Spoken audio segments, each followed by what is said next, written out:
नमस्कार व्यूअर्स। हे सरस्वती माँ, हे गणपति देवता, आज मुझ में इतना साहस देना कि मैं एस्ट्रोलॉजी के शास्त्र, जिसको ऋषियों ने बहुत ही समझबूझ और बहुत स्पिरिचुअलिटी की हाइट्स पर जाकर जिस शास्त्र को रचा, आज हे देवी माँ, हे गणपति देवता, आज कुछ ज्योतिषियों के द्वारा परमात्मा की सत्ता, ऋषियों की मेहनत, उन सबको चुनौती दी जा रही है। मैंने ये वीडियो दोस्तों स्पेशली परमात्मा की पूजा करने के बाद, गणपति की पूजा करने के बाद, सरस्वती माँ से आशीर्वाद लेने के बाद ही इस वीडियो को बनाने का प्रयास किया। दोस्तों, ये वीडियो बहुत सीरियस है। सीरियस क्यों है? क्योंकि इसमें मैं एक बहुत सीरियस प्रश्न को उठाने जा रहा हूं, जो सीरियस भी है, बहुत सेंसिटिव भी है, बहुत अलार्मिंग भी है। और वो है दोस्तों, ज्योतिषियों के द्वारा, एस्ट्रोलॉजर्स के द्वारा परमात्मा की सत्ता को, परमात्मा के विधान को डायरेक्टली चैलेंज करना, प्रकृति के नियमों को डायरेक्टली चैलेंज करना। दोस्तों, आप भी इन चीजों को सुनकर हैरान हो रहे होंगे। दोस्तों, मैं भी बहुत हैरान हुआ था जब मैंने इन चीजों के बारे में सुना। दोस्तों, मैं तो हैरान रह गया कि ज्योतिष जो एक स्पिरिचुअल सब्जेक्ट है और एस्ट्रोलॉजर्स जो एस्ट्रोलॉजी और स्पिरिचुअलिटी के माध्यम से किसी के भी जीवन को थोड़ा सा एलिवेट करने में, थोड़ा सा ट्रांसफॉर्म करने में सफल होते हैं, तो अगर ये चीजें संभव होती हैं तो ये होती हैं परमात्मा के आशीर्वाद से। मगर दोस्तों, वहीं से कुछ एस्ट्रोलॉजर्स अपने आप को इतना बड़ा महसूस करना शुरू कर देते हैं, अपने आप को इतना बड़ा मानने लग जाते हैं कि उन्हें लगता है कि उनके मुंह से निकला गया ब्रह्म वाक्य शायद परमात्मा पूरा करेगा। मगर दोस्तों, परमात्मा की सत्ता, परमात्मा का विधान, संसार को चलाने का नियम, दोस्तों, वो उसका अपना है।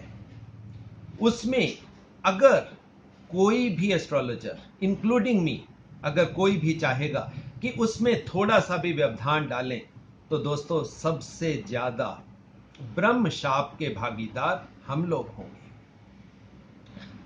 दोस्तों, मैं जिस टॉपिक पर आज बात करना चाहता हूं, वो टॉपिक बहुत ही सीरियस है। और वो टॉपिक है दोस्तों, मुहूर्त सिजेरियन, मुहूर्त डिलीवरी। और ये सब एस्ट्रोलॉजर्स द्वारा करवाई जा रही है। आज के इस टॉपिक को मैं एक अलार्मिंग, एक एजुकेटिव और समाज की आंखें खोलने वाली वीडियो के रूप में पेश करना चाहता हूं। दोस्तों, बहुत से एस्ट्रोलॉजर्स लोगों को कंसल्टेशन देते हैं, और जब वुड बी पेरेंट्स उनके पास आते हैं, बताते हैं कि सर, डॉक्टर्स ने हमें फला डेट दी है हमारे बच्चे के इस दुनिया में आगमन के लिए, तो वो अपनी गणना के हिसाब से निकालते हैं कि ये समय, ये नक्षत्र होगा, प्लैनेट्स की पोजीशन यहां यहां होगी, ये लग्न राशि होगी और ये लग्न होगा। और कुछ जो एस्ट्रोलॉजर्स अपने आप को महागुरु समझते हैं, उन्हें लगता है कि अगर वो इस चीज को, जो वुड बी पेरेंट्स हैं, उनको गाइड कर देंगे कि आप डिलीवरी को, सिजेरियन को प्रीपोन या पोस्टपोन कर लो, तो नक्षत्र इसकी बजाय ये हो जाएगा, लग्न इसकी जगह पे ये हो जाएगा। वो लोगों को शब्दों के माया जाल में बांधकर लोगों को भ्रमित करते हैं। अब दोस्तों, टॉपिक आप समझ गए। अब यहां पर इस टॉपिक को मैंने क्यों उठाया, ये भी इसके पीछे मैं आपको एक रीजन दे देता हूं। दोस्तों, आप सब जानते ही हैं कि by profession I am a doctor. अब मेडिकल मेरा सब्जेक्ट है। अगर मेरा कोई कुलीग डॉक्टर कोई गलत काम करेगा या मैं ही कोई गलत काम करूंगा पेशेंट्स के प्रति, तो दोस्तों कहीं ना कहीं हम ब्रह्म शाप के भागीदार होंगे। Simultaneously as I am astrologer also, so मेरे अगर कुछ कुलीग्स द्वारा ये चीजें समाज में की जा रही हैं, तो दोस्तों वो एस्ट्रोलॉजर्स भी परमात्मा की सत्ता को चुनौती देने का जो ब्रह्म पिशाच वाला काम कर रहे हैं, दोस्तों अब वो किसी ना किसी पनिशमेंट के तो भागीदार बन ही रहे हैं। और उसमें भागीदार कौन बन रहा है?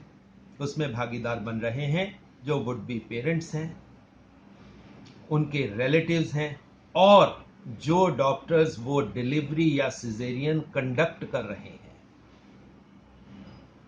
अब दोस्तों देखिए, है तो ये चेन, मगर इस चेन में जो प्रिंसिपल कल्प्रिट है वो कौन है? प्रिंसिपल कल्प्रिट है एस्ट्रोलॉजर। देखो, वुड बी पेरेंट्स दोस्तों कोई भी होंगे, मैं भी होऊंगा, मेरी इच्छा हमेशा रहेगी कि हे परमात्मा, मेरे बच्चे दुनिया में सबसे अच्छे हों, सबसे ज्यादा हाइट पर जाएं, सबसे अच्छे कर्म करें। दोस्तों ये सोचना गलत नहीं है। सो कहीं ना कहीं मैं वुड बी पेरेंट्स को इसमें कम दोषी मानता हूं। ज्यादा दोषी कौन है? एस्ट्रोलॉजर्स। और उनके बराबर में जो दोषी हैं वो है हमारे कुलीग डॉक्टर्स, जो सिजेरियन या डिलीवरीज उन मुहूर्तों में कंडक्ट करते हैं जिनमें बच्चे का नेचुरल तरीके से जन्म नहीं होता। अब आप दोस्तों देखिए, कुछ चीजें मैं आपको एग्जाम्पल्स के माध्यम से, हॉरोस्कोप के माध्यम से भी समझाऊंगा। अब दोस्तों इस भूमिका के साथ मैं एक छोटी सी कहानी भी आपको सुनाना बहुत जरूरी समझता हूं, क्योंकि अगर आपने वो कहानी सुन ली और समझ ली तो दोस्तों आपको बहुत ही अच्छा ज्ञान मिलेगा, और आप इस जो शब्दों का और विजडम का माया जाल एस्ट्रोलॉजर्स द्वारा फैलाया जा रहा है उसमें से अपने आप को आसानी से आप निकाल पाओगे। अब दोस्तों वो कहानी क्या है? वो कहानी है महाभारत के काल की। दोस्तों महाभारत से आप सब परिचित हैं। महाभारत के काल में दोस्तों आपको मालूम है कि महाभारत का युद्ध हुआ। कौरव एक तरफ थे, पांडव एक तरफ थे। कौरव राजा थे, पांडवों को सिर्फ 5 गांव मिले हुए थे। सो हम मान सकते हैं कि पांडवों के पास ज्यादा रिसोर्सेज नहीं थे। कौरव रिसोर्सफुल थे, और जो रिसोर्सफुल होता है उसके पास हर तरह के रिसोर्सेज को यूज करने का सामर्थ्य भी होता है। सो एस्ट्रोलॉजी या उस टाइम के जो भी एस्ट्रोलॉजर्स या ज्योतिषी थे, या ज्योतिष का जो भी रिसोर्स था, उस पर सबसे ज्यादा आधिपत्य कौरवों का ही था। सो कौरवों ने क्या किया? सारे ज्योतिषियों को बुलाया। दोस्तों ये जो मैं कहानी आपको सुना रहा हूं ये कोई मेरी अपनी बनाई हुई नहीं है। आप महाभारत में से इस कहानी को आराम से समझ ले सकते हो, पढ़ सकते हो, समझ सकते हो। उन्होंने, कौरवों ने ज्योतिषियों को बुलाया, ज्योतिषियों को बोला कि हे महानुभावों, आप ज्योतिष की गणना में बहुत ही सामर्थ्यवान हो, बहुत ही पहुंचे हुए हो, हमारे लिए आप एक अच्छे मुहूर्त को निकाल कर दें ताकि जिस मुहूर्त में हम पांडवों के साथ युद्ध करें तो विजय हमारी हो। दोस्तों उन्होंने काफी समय लगाकर गहन गणनाएं करके, एनालाइज करके एक मुहूर्त निकाल के कौरवों को दिया। और उस समय दोस्तों जो ये वाला जो महाभारत का समय था, आप पढ़ लेना। वहां एक बहुत ही बुजुर्ग, बहुत ही ओल्ड एज वाले एस्ट्रोलॉजर थे, जिनके बारे में कहा यह जाता था कि उनके मुंह से निकला हुआ हर शब्द ब्रह्म वाक्य है।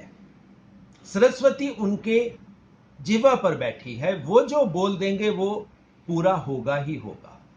सारे बाकी सीनियर ज्योतिषियों की गणनाओं के बाद उन्होंने उन जो बुजुर्ग ज्योतिषी थे, कौरवों ने उनको बुलाया और उनको उन ज्योतिषियों की गणनाएं दिखाई कि सर ये देखिए, बाकी ज्योतिषियों ने गणना निकालकर हमें ये मुहूर्त निकाल कर दिया है, आप देखें कि ये मुहूर्त हमारे लिए पांडवों के साथ युद्ध के लिए सही है या नहीं।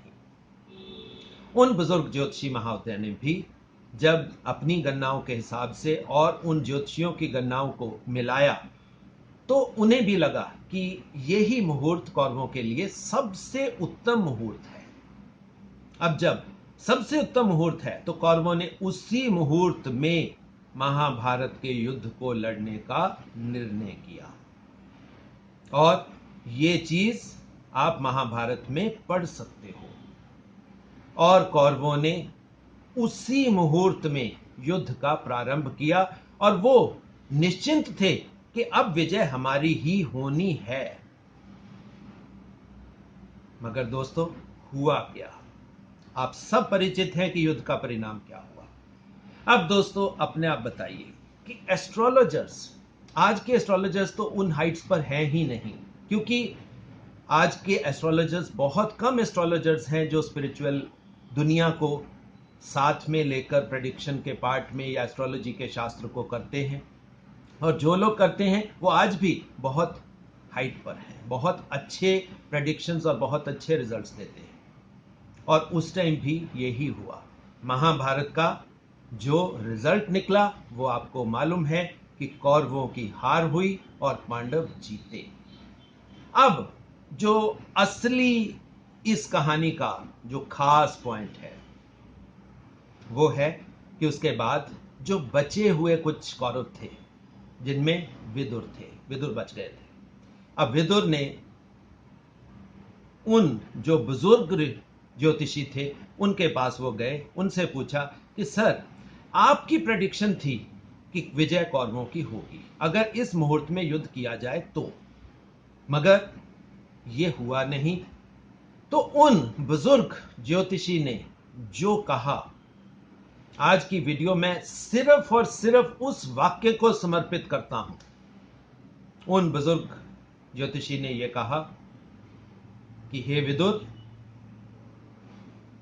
जिस तरफ कृष्ण है उस समय की, उस चीज की गणना की ही नहीं जा सकती। कृष्ण हर गणना से परे हैं। कृष्ण किसी भी गणना के दायरे में नहीं आ सकते। जहां तक बात थी कौरवों और पांडवों की गणना की, जो हमने प्रेडिक्शन की थी वो ही होनी थी। मगर अब कृष्ण के रूप में परमात्मा स्वयं पांडवों के साथ आ गए, तो परमात्मा को तो ज्योतिष की किसी गणना के दायरे में लाया ही नहीं जा सकता। अब दोस्तों, ये ही सेंटेंस आज की मेरी वीडियो का मेन टॉपिक समझ लीजिए, मेन क्रक्स समझ लीजिए। यहीं से मैं आज की वीडियो को एक्चुअल में प्रारंभ करना चाहता था। अब आप समझिए कि ये कहानी भी मैंने आपको क्यों सुनाई। ये कहानी उन सभी मेरे कुलीग एस्ट्रोलॉजर्स के लिए है जो ये समझने लग गए हैं कि वो परमात्मा तुल्य हो गए हैं, अपने को परमात्मा के समकक्ष समझना शुरू कर चुके हैं। वो बताना शुरू हो गए हैं कि आप फला समय में, इस मुहूर्त में आप डिलीवरी करवाइए, इस मुहूर्त में आप सिजेरियन करवाइए, इतने बजकर इतने मिनट पर बच्चे को इस दुनिया में लाइए तो उसका भाग्य ये होगा। यानी कि किसी बच्चे के जन्म के समय भाग्य का निर्धारण करने का ठेका परमात्मा की जगह पे वो ज्योतिषी लेने शुरू कर चुके हैं। देखिए दोस्तों, कितना सीरियस सब्जेक्ट है। प्रकृति से खिलवाड़, परमात्मा की सत्ता को डायरेक्ट चुनौती, क्या यह संभव है? हम हमेशा जानते हैं कि प्रकृति के साथ थोड़ा सा खिलवाड़ किया जाए तो प्रकृति अपने रौद्र रूप जब दिखाती है तो सब कुछ छिन्न भिन्न हो जाता है। इसी तरह दोस्तों, परमात्मा की सत्ता को जिन जिन असुरों ने चुनौती देने का प्रयास किया, हुआ क्या? उसके बाद शिव का तांडव ही हुआ।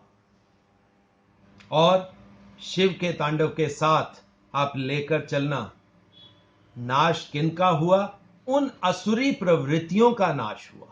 असुरों का तो हुआ ही हुआ, उन असुरी प्रवृत्तियों का, यानी जो असुर सेंटीमेंट था, असुर थॉट था, उस थॉट प्रोसेस का नाश हुआ।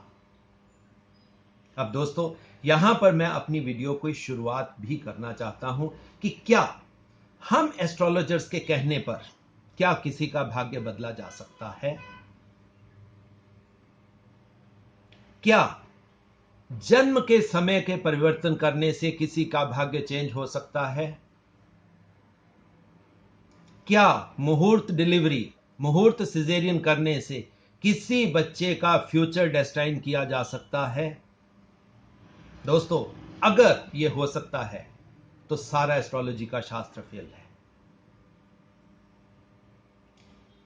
सारी गणनाएं फेल हैं, सर्व कर्मों के सिद्धांत फेल हैं, सब पिछले जन्मों की मेहनत का नतीजा, जो हमारी प्लैनेटरी पोजीशन बनती है, जो हमारे जन्म के समय भाग्य का निर्धारण होता है, वो सब चीजें फेल हैं। फिर दोस्तों, ये छोटा सब्जेक्ट नहीं था जिसको मैं आपके सामने हूबहू लाना चाहता था।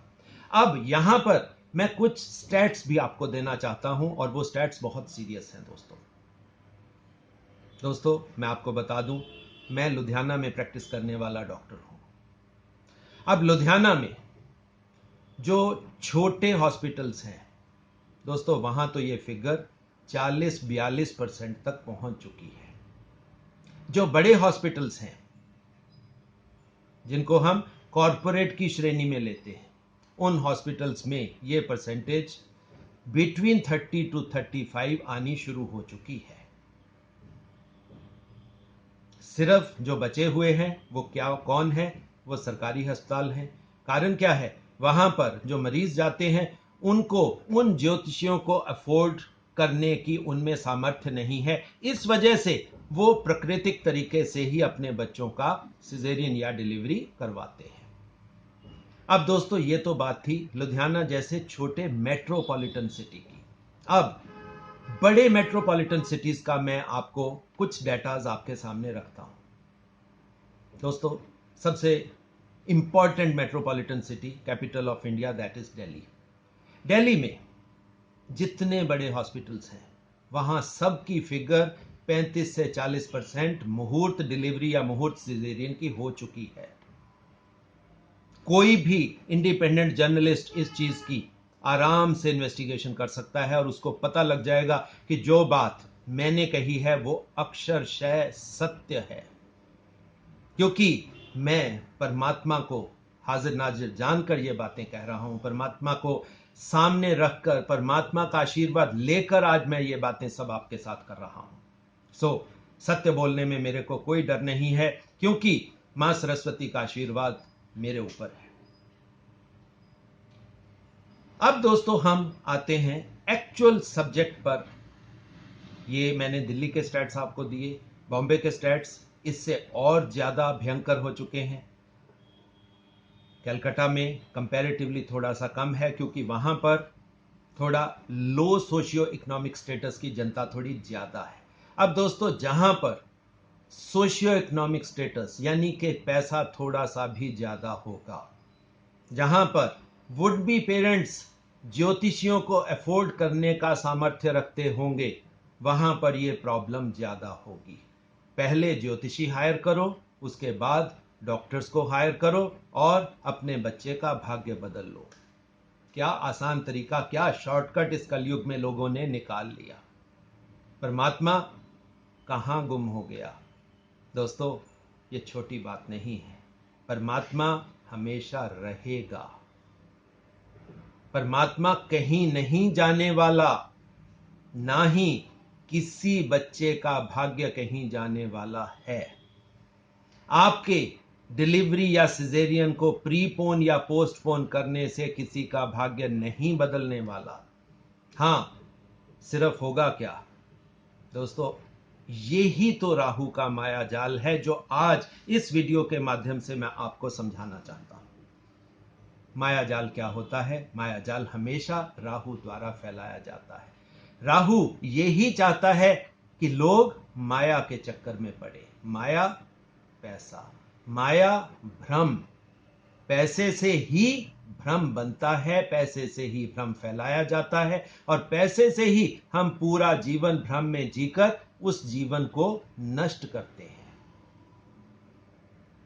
मगर सच्चाई दोस्तों जब सामने आती है, क्योंकि राहु एक इतना अच्छा प्लेनेट है, यह आपको इल्यूजन तो देगा, मगर इल्यूजन के बाद, एक्सपीरियंस देने के बाद, जब आपकी विंडस्क्रीन बिल्कुल क्लियर होगी, आपके चश्मे का शीशा बिल्कुल साफ होगा, तब आपको दिखाई देगा कि आपने गलती क्या की थी। परमात्मा तो था, सिर्फ आपके देखने का सामर्थ्य नहीं था। आप पैसे के माया जाल में उलझकर उन असुर ज्योतिषी, अब मैं उन ज्योतिषियों को असुर ज्योतिषी बोलूंगा जो मुहूर्त निकालते हैं, उन असुर ज्योतिषियों और उन असुर डॉक्टर्स के माया जाल में या पैसे द्वारा रचे गए माया जाल में पूरे जीवन को, अपने बच्चे के फ्यूचर को भ्रमित करता है।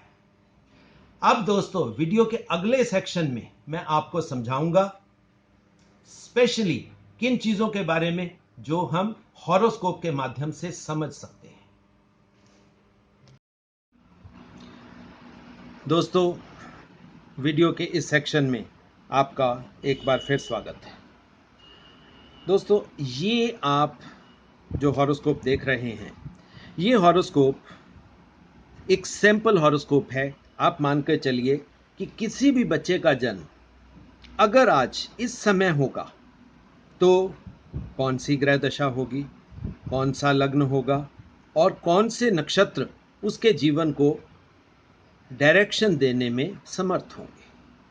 अब आप दोस्तों देखिए, ये जो कुंडली बनती है, ये कुंडली कन्या राशि की या कन्या लग्न की कुंडली बनती है और जिसमें आप देखिए कि जो चंद्रमा है ये अश्लेषा नक्षत्र में है, बाकी नक्षत्र, लग्न नक्षत्र उत्तर फाल्गुनी तीसरे पद और चंद्रमा अश्लेषा पहला पद।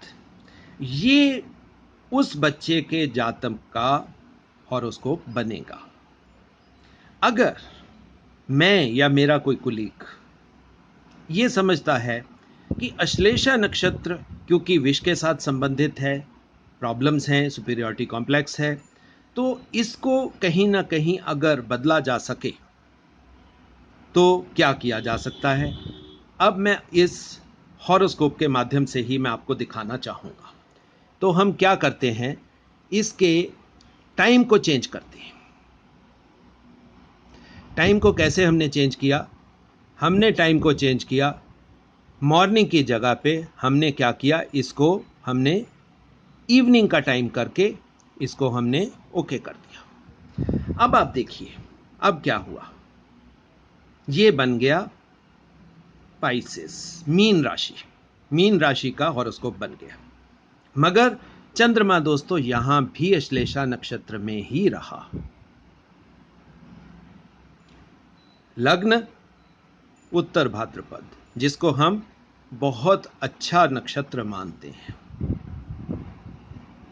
मगर यहां पर अब हुआ क्या, देखिए वहां पर गुरु लग्न में प्रेजेंट था, अब ये गुरु का ही राशि लग्न राशि बन गई। देखिए ये फर्क पड़ता है प्रीपोन या पोस्टपोन करने। अब हम थोड़ा सा और प्ले करेंगे, प्ले करके कोशिश करेंगे कि हम कुछ और निकालें। पहले हमने क्या किया था, मॉर्निंग को इवनिंग टाइम किया था, अब हम इसका टाइम को हम चेंज करेंगे। टाइम को क्या चेंज करेंगे? 10 बजाए की बजाय अब हम कर देंगे 4 बजे का। फिर देखते हैं क्या रिजल्ट निकलता है।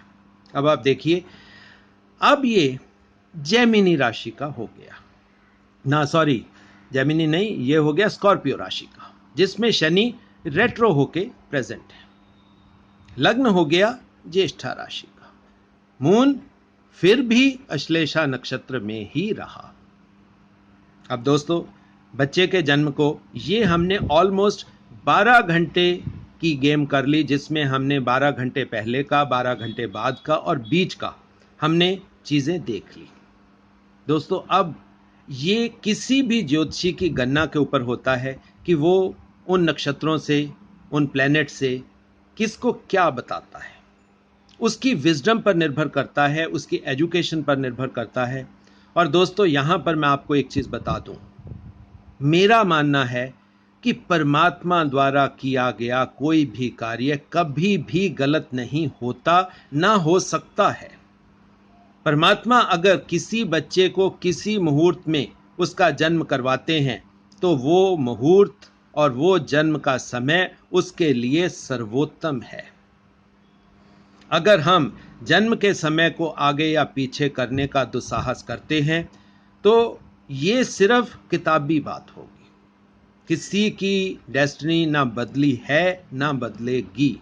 सिर्फ होगा क्या कि हम भ्रम के माया जाल में जीवन को बिताने का प्रयास करेंगे।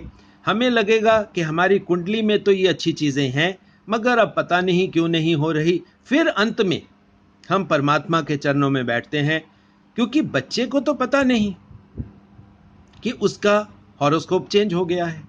बच्चे को तो ये पता है कि उसके साथ लाइफ में ये इवेंट्स हो रहे हैं। जब बच्चा अपने पूर्ण यौवन में, पूरे यूथफुल पीरियड में आएगा, तब तक बुजुर्ग हो सकता है इस जीवन में ना हो, तो उसको ये तो कभी पता ही नहीं लगेगा कि उसका हॉरोस्कोप चेंज हुआ है। तो वो फिर ज्योतिषियों के पास जाएगा। फिर ज्योतिषी भी उस मिस्ट्री को अनर्थ करने में समर्थ नहीं होंगे कि हॉरोस्कोप तो कुछ और बोल रहा है, बच्चे का भाग्य कुछ और बोल रहा है। अब दोस्तों, यहां पर मैं आपको एक छोटा सा एग्जाम्पल भी बताकर समझाता हूं। वो क्या है, मेरे पास दोस्तों एक कुंडली आई। जातक वो अमेरिका में, he is a restaurant holder, उसका अपना रेस्टोरेंट है, अपना कारोबार है, मगर बर्थ से ही वो पर्सन सेमी पैरालाइज्ड है। अब आप देखिए, वो ट्विन्स हैं, ट्विन्स जिनके जन्म में सिर्फ और सिर्फ 1.25 मिनट का गैप है।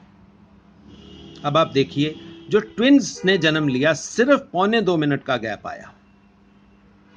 एक जातक इंडिया में ही रह गया, उसका भाग्य कभी बना ही नहीं कि वो फॉरेन में चला जाए। वो यहीं पर जीवन की कठिनाइयों से संग्राम कर रहा है।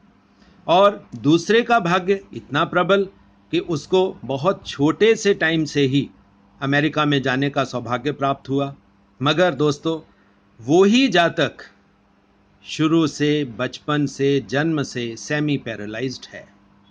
अब आप देखिए, जब सिर्फ 2 मिनट से कम के फर्क से किसी का भाग्य इतना चेंज हो सकता है, तो हमारे ये जो खेल हम ज्योतिषी करते हैं, क्या हमारा इस खेल करने से किसी का भाग्य बदलेगा? अब यहाँ पर मैं आपको एक और एग्जाम्पल से समझाने का प्रयास करता हूँ। दोस्तों, इस टॉपिक पर मैंने बहुत प्रबुद्ध एस्ट्रोलॉजर, जो रिसर्च एस्ट्रोलॉजर्स हैं, जो कहीं ना कहीं मेरे से भी बहुत अच्छा कार्य कर रहे हैं, उन सब के साथ मैंने इस टॉपिक पर विचार विमर्श किया। हालांकि लोग थोड़ा सा फियरफुल थे, डरते थे कि सर आप इस टॉपिक को मत उठाइए, ये थोड़ा सा कंट्रोवर्शियल टॉपिक है।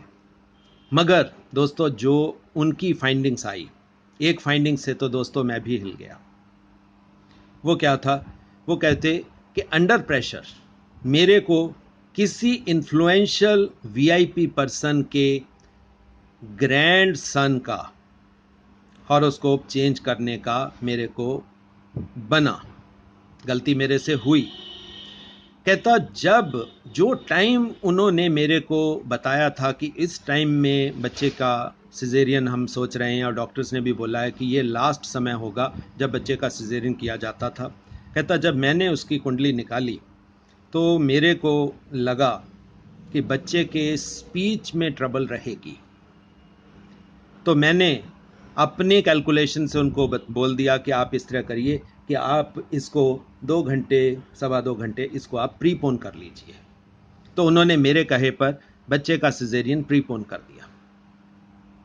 अब दोस्तों बच्चा तो आ गया इस जीवन में, मगर हुआ क्या दोस्तों, 5वें साल में उस इन्फ्लुएंशियल वीआईपी का ग्रैंडसन वो गूंगा हो गया।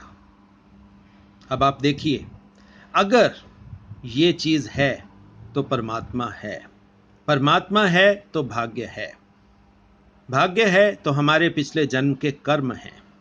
दोस्तों, ना हम अपने पिछले जन्म के कर्मों को बदल सकते हैं, ना हम भाग्य को बदल सकते हैं, ना हम परमात्मा के विधान को बदल सकते हैं, क्योंकि कहीं ना कहीं हम भी उसी विधान में कार्य क्षेत्र में कार्य करने वाले अदना से हिस्से हैं। दोस्तों, हम इतने सामर्थ्यवान नहीं हैं कि हम परमात्मा के समतुल्य हो गए। हाँ, ये ठीक है कि परमात्मा ने हमें आशीर्वाद दिया कि हम एस्ट्रोलॉजी जैसे खूबसूरत शास्त्र को पढ़कर समझकर अपनी विजडम के हिसाब से किसी के जीवन में घटने वाली घटनाओं के बारे में हम बताने का प्रयास करते हैं, या हमें आशीर्वाद प्राप्त हो जाता है कि हम किसी के आने वाली घटनाओं के बारे में बता सकें। दोस्तों, इससे ज़्यादा एस्ट्रोलॉजी में और कुछ नहीं है। और मेरा एक निवेदन है उन गुरु एस्ट्रोलॉजर्स से, उन विद्वान एस्ट्रोलॉजर्स से जो अपने आप को परमात्मा के समतुल्य समझने का दुस्साहस कर रहे हैं कि हे एस्ट्रोलॉजर्स, आप ये गलत कार्य मत करें, परमात्मा के विधान में कभी भी खलल डालने का प्रयास ना करें, अपनी शिक्षा से किसी को भ्रमित मत करें, और साथ में ही निवेदन उन डॉक्टर्स से जो थोड़े से पैसे की खनक सामने आते ही गलत कार्य करने को तत्पर हो जाते हैं।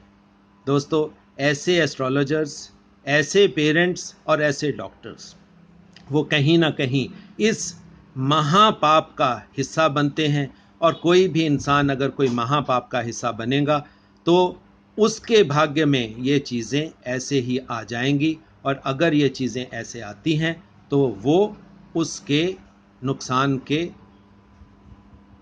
जिम्मेवार आप होंगे। सो दोस्तों,